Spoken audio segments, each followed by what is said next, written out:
Hi friends, இன்றைக்கி ஒரு சின்ன கதை ஒன்று தான் உங்களுக்கு சொல்ல போகிறேன்.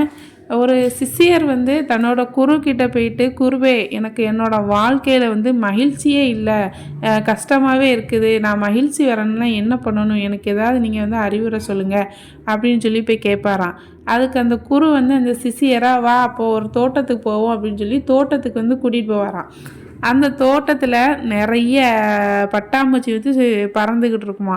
குரு தன்னோட சிஷியர்கிட்ட சொல்வாரா, இதில் ஒரு பட்டாம்பூச்சியை நீ பிடிச்சிட்டு வா அப்படின்ட்டு. சிஷியரும் எவ்வளவோ ட்ரை பண்ணுவானா, அவனால் ஆனால் பிடிக்கவே முடியாது, ஒரு பட்டாம்பூச்சியை கூட பிடிக்க முடியாது. குருக்கிட்ட குருவே என்னால் ஒரு பூச்சியை கூட பட்டாம்பூச்சியை கூட பிடிக்க முடியலை.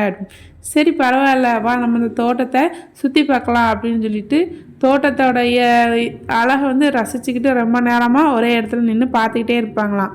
இவங்க நிற்கிற இடத்துல கொஞ்சம் நேரத்துக்கு அப்புறம் எல்லா பட்டாம்பூச்சியும் இவங்கள சுற்றியே பறந்து அவங்க மேலே அமர்ந்து இருந்துச்சான்.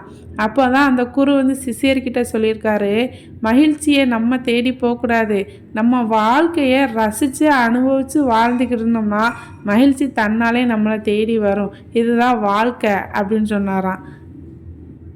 Thank you friends.